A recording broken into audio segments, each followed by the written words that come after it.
بسم الله الرحمن الرحيم الحمد لله رب العالمين والصلاة والسلام على رسول الله صلى الله عليه وسلم السلام عليكم ورحمة الله وبركاته وبريان كو كان درسي شخصية المرأة المسلمة كان جنو ولين لا جرو بقى ربي سبحانه وتعالى ويا الراتين نقهي قبطيني دبر كيستي وهي هريرو دبرتين أبا منا وجن قباتشو قبدو قبطي توكر راكاسني darkaan fannee turre jechuudha. Sunis bultiin islaamummaa keessatti maal fakkaata kan jedhu jechuudha. Dubartiin jireenya dhiiraa keessatti irra caalaa qananiiti, irra caalaa gammachuuti.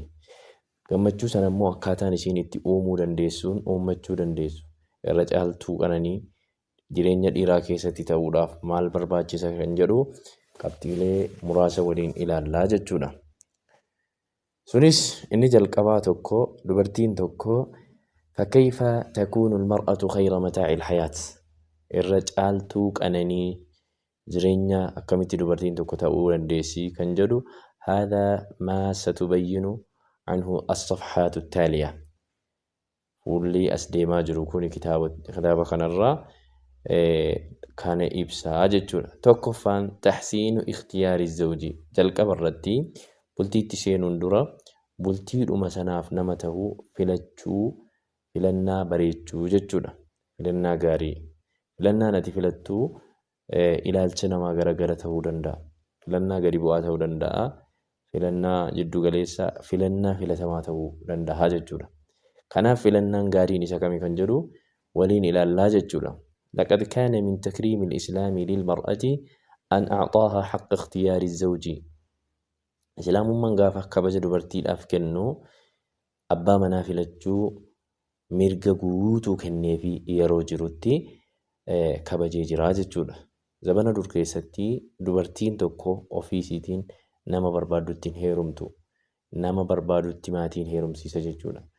Yeroo nama barbaadutti heerumsiisu faayidaa isii irratti dhaabbate yookiin faayidaa isii irratti hundaa'e osoo hin taane faayidaa mataasaa yookiin faayidaa gosa isaa yookiin faayidaa jireenyaa wantoota garagaraatiin walitti hidhata malee faayidaa dubartii sanaatii wajjin gonkumaa waliin qabatu ture jechuudha. Islaamummaan gaafa dhufe keessatti immoo dubartiidhaaf dursa kennuu keessatti maal godhe akka isiin filannaa mataasiidhaa filattuu isii gargaaree jechuudha. Abbaa manaasiidhaa filannaa ofiisiitii of dandeessee akka isiin filachuu dandeessu mirga guutuu kenneefi jechuudha. فليس للوالدين أن يكرها ابنتهما على الزواج ممن لا تريده. هذا أباني انت ليساني لا توكو أكا إسين نما إسين هم بربان نتهيرمتو ديركو هندان داني جتورا.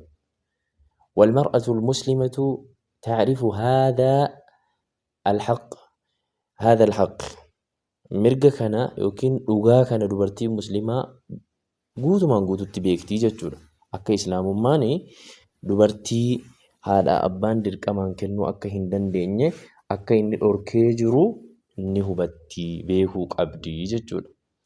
ولكنها لا تستغني عن نصح والديها إلى ما فيه مصلحتها. Akkana jechuun dubartiin tokko nama isiin hin jaallannetti haadha abbaan heerumsiisuu hin danda'an jechuu yeroo hubatte keessatti garuu gorsa haadha abbaa waan isiidhaaf bu'aa qabu keessatti isaan gorsa isaan kennanirraa ni duroomti jechuu mitiya. لأنهما مالف جناني إسان أوسعوا خبرة بالحياة والناس. Isii dura waan jireenya keessatti harka dheeraa qabaniif, waan jireenya bara dheeraa jiraatanii jiraniif, muuxannoo jireenyaa waan qabaniif jechuudha. Isiirra hubannaa qabu. Yeroo tokko tokko ijoollummaa keessaa wanti fuulduraan nu jalatti dhokachuu danda'a. Namni nu gowwoomsuu danda'a. Laakiin haadha abbaan jireenya dheeraa waan jiraatanii beekanuuf jireenya dhugaa soba dhugaa fakkaatu garii irratti hubannaa waan qabaniif jecha nasihaa isaanii fudhachuun barbaachisaadha jechuudha. والنصوص التي تقف إلى جانب المرأة المسلمة في هذه المسألة كثيرة. keeyyatoonni bakka kana keessatti gama dubartii goree dhaabbatu. Akka dubartiin dirqisiifamtee hin heerumsiifamne, nama hin jaallannetti dirqamaan akka isiin hin kennamne kan ibsu hedduudha jechuudha. San keessaa qabxii hadiisa tokko lama kaafnee bira tarkaanfanna. منها ما رواه الإمام البخاري عن خنساء بنت خذام الأنصارية أن أباها زوجها وهي ثيب فكرهت ذلك فأتت النبي صلى الله عليه وسلم فرد نكاحها. حديث إمام البخاري وديسن كيستي خنساء بنت خذام الأنصاري جرأمت تكو رفتي أبانكيا أني ثيبا جتي هيرومي قلين جرا لكن أبانكيا مو نما أن بربان نتنا هيروم سيسيني كان قد إجرا أكم جتي رفتي إرقما ربيتي همناني فرد نكاحها نكاح سيدا deebisee lakkii baaxilaa hin tahu jedhee deebisee galchee jechuudha. Kana jechuun namni tokko dirqamaan namaatiin jaallannetti heerumsiisuu gonkumaa osoo haadha abbaallee tahee mirga hin qabu jechuudha. Kanaaf islaamummaan mirga guutuu sii kennee jira. Yeroo kana keessatti nama barbaaddu ati filattee akka ati itti heerumtuufi. Haadha abbaan fedhii mataa isaanii irratti hundaa'uu danda'u. Yookaan sodaa wayitiif tahuu danda'u. Yookaan maslahaa uuma fedheef haajaa danta dhabummaadhaaf tahuu danda'u waan ta'eef wanni isaan sii filatan dhiibbaa sirraan gahuu danda'a waan ta'eef akka ati fedhii guutuudhaan jireenya boriidhaa kan jiraatu si'i nami sanaa wajjiniin kan umrii guutuu jireenya kee lubbuu kee hayaata kee guutuu kan qoodee wajjin jiraatu bu'aas ta'u kisaaraas ta'u gammachuus ta'u gaddas ta'u kan itti gaafatamummaa isaa fudhatu kan jireenyachas jiraatu si'i waan ta'eef filannaa kee guutuudhaan itti galtee akka booda nama hin komanne ofii keetiifis akka hin gaddine akkasuma immoo konfidensii guutuudhaan akka jiraattuuf filannaa mataa keetiidha islaamummaan siif kennee jechuudha.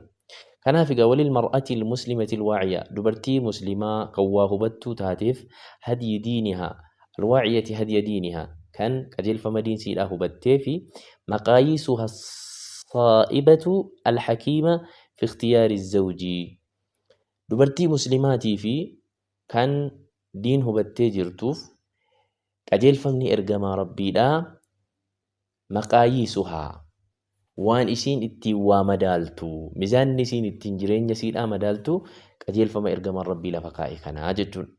Maal keessatti? Waa'ee bultii keessatti malee karaa ofii feetutti fakkeenyaaf bifa barbaadde qofaaf yookaan qabeenya barbaadde qofaaf yookaan aangoo barbaadde qofaaf filachuu hin qabdu jechuudha. Madaala lafa sii kaa'amee jira madaala sana irratti madaala sanaan deemuun barbaachisaadha. فهي لا تكتفي بجمال الهيئة بفبريدا قف لالون قبدو ورفعة المنصب قدنا أنغو لالون قبدو وبمظاهر الثراء قبين باين لالون قبدو وما إلى ذلك وان كان فكاتو من صفات تستهوي عادة النساء يروبائي وانت دبرتوتا قوومسو يروبائي وانت دبرتوتا سوصبو كنين كناجة كنان صبمو كنان قووم فموهن قبدو وان دبرتون يروبائي تين قووم فمو كنان جتود وإنما تقف عند دينه وخلقه باكسين دابتة xiyyeeffannaa siidhaa irratti gochuu qabdu diin isaatii fi akhlaaqa isaatii jechuudha. Wanni si biratti hafu duniyaan kun hin dhuma akka fixeensaati. Aangoonis zaa'ilatu ni deemti kan rabbii qofatu hafa. Bareedumninis ni dhumaa jechuudha. Laakiin diina wal khuluq akhlaaqni fi diin immoo yoomiyyuu hin jijjiiramu jechuudha. Kanneen amma haasofnu kun sadeen ni dhufaa hin bada jechuudha. Laakiin diin akhlaaqni waan bu'uura addunyaa bira tarkaanfate akhiratti illee namaa wajjiniin tarkaanfatu jechuudha. Fahuwa cimaadu bayti zawjayyati naajiha jireenya keessatti jireenya bultii keessatti utubaan guddaan diinii jechuudha. Yoo jireenya keessatti gadda keessatti gammachuu keessatti quufa keessatti beela keessatti wanni madaala sirriidhaan tasgabbiidhaan nama jiraachisumaa inni maali? Akhlaaqa gaariidhaa fi diin qabaachuudha jechuudha. Mathalan namni diin qabaatee qabeenya guddaa qabaatee akhlaaqni isaadhaa ofitti nama hin butu. Aangoo qabaatee bira jiraachuun namatti ulfaata jechuudha. Bifa bareedee akhlaaqni isaa keessi isaa boora'aa ta'uu danda'a jechuudha. Laakiin diin qabaatee bifa fokkatu yookaan immoo diin qabaatee qabeenya dhabu aangoo dhabu waan si dararu tokko hin qabu jechuudha. Li'annahu gammachuu fi jaalalli inni siif kennu bichaanuu akka waan addunyaa kana fuudhee harka kee keessa siif kaa'uuti jechuudha. yeroo hunda gammachuu malee gadda fuula isaarraan argitu jechuudha. فهما وأثمن حلية يتحلى بها الزوج وان namni ittiin of faayuu qabu jechuudha. Faaya jireenya abbaan manaa ittiin of faayuu qabutu diinii fi akhlaaqa gaarii kanaa jechuudha obboleettii kiyya. وقد نص هدي الإسلام الحنيف على لزوم هاتين الصفتين في الخاطب.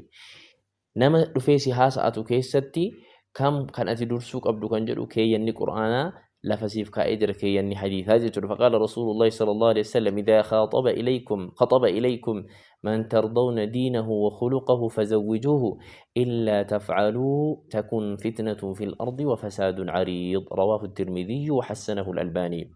نمني اسم دين ساتي في أمل ساجا لتنتك يود فين تلا اسم قافته فزوجوه التيرمسي ساجرا يوكدو باتن فتنا قداتو فتنا في بديه الدوتو لفت